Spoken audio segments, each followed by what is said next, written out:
സ്വാഗതം. വളാഞ്ചേരിയിൽ school bus നിയന്ത്രണം വിട്ട് മറിഞ്ഞ് ഡ്രൈവർ അടക്കം 14 പേർക്ക് പരിക്ക്. കഞ്ഞിപ്പുര മൗണ്ട് ഹിറ സ്കൂളിന്റെ ബസ്സാണ് രാവിലെ 9:30 സ്കൂൾ പരിസരത്ത് മറിഞ്ഞത്. ദേശീയപാത 66 വലിയ പറമ്പിൽ ഓട്ടോ ബൈക്കിലിടിച്ച് സ്ത്രീക്ക് പരിക്കേറ്റു. മൂന്നിയൂർ പാറക്കടവ് സ്വദേശി സൈഫുനിസയ്ക്കാണ് പരിക്കേറ്റത്. പരപ്പനങ്ങാടിയിലെ ലോഡ്ജിൽ വയോധികനെ മരിച്ച നിലയിൽ കണ്ടെത്തി. വള്ളിക്കുന്ന് സ്വദേശിയായ രാജൻ എന്നയാളാണ് മരിച്ചത്. വർഷങ്ങളായി പരപ്പനങ്ങാടിയിലെ മുറിയിലാണ് ഇയാൾ താമസിച്ചു വരുന്നത്. താനൂരിൽ മാതാവ് നവജാത ശിശുവിനെ കൊന്നു കുഴിച്ചുമൂടി. കുട്ടിയെ കൊലപ്പെടുത്തിയ താനൂർ ഒട്ടുംപുറം സ്വദേശി ജുമൈലത്തിനെ പോലീസ് അറസ്റ്റ് ചെയ്തു.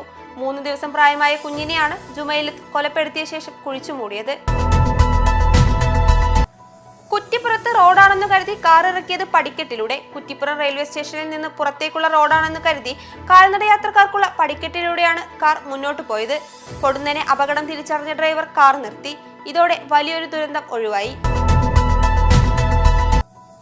പൂക്കോട്ടുംപാടം ചോലാട് മുണ്ടക്കുളം പാടശേഖരത്തിലെ വൈക്കോൽ കത്തി നശിച്ചു. കൊയ്ത്ത് കഴിഞ്ഞ് കെട്ടാക്കാൻ സൂക്ഷിച്ച 3/4 ഏക്കറിലെ വൈക്കോലാണ് കത്തി നശിച്ചത്. ഹൃദയാഘാതത്തെ തുടർന്ന് മലപ്പുറം സ്വദേശി ഒമാനിൽ മരിച്ചു.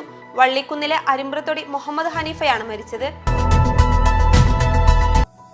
പോത്തുകല്ലിൽ മഞ്ഞപ്പിത്ത പ്രതിരോധം ഊർജിതമാക്കി. ഓടയിലേക്ക് മലിനജലം തള്ളിയ 8 കടകൾക്ക് പിഴ ഈടാക്കി. പോത്തുകല്ല് ബസ് സ്റ്റാൻഡിലും ടൗണിലുമാണ് ഗ്രാമപഞ്ചായത്ത്, ആരോഗ്യവകുപ്പ്, പോലീസ് എന്നിവർ സംയുക്തമായി പരിശോധന നടത്തിയത്. ഇതോടെ ടുഡേ അറ്റ് മലപ്പുറം സമാപിക്കുന്നു. പുതിയ വാർത്തകളുമായി അടുത്ത ദിവസം കാണാം. നന്ദി.